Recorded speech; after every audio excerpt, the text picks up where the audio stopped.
নবী করিম সাল্লাল্লাহু আলাইহি সাল্লাম বলেছেন, দুইটি গুনাহ এমন রহিয়াছে যাহার শাস্তি পরকালের জন্য সঞ্চিত থাকা সত্ত্বেও ইহকালেও ভোগ করিতে হইবে।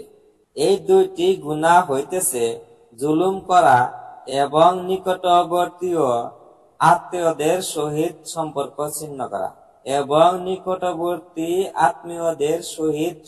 ছিন্ন করা জুলুম, অত্যাচার এবং নিকটবর্তী আত্মীয়র সহিত সম্পর্ক ছিন্ন করা এমন একটি পাপ যে আখিরাতেও তাহার জন্য কঠিন শাস্তি ভোগ করিতেই হইবে, এই পৃথিবীতেও তাহার শাস্তি ভোগ করিতে হয়।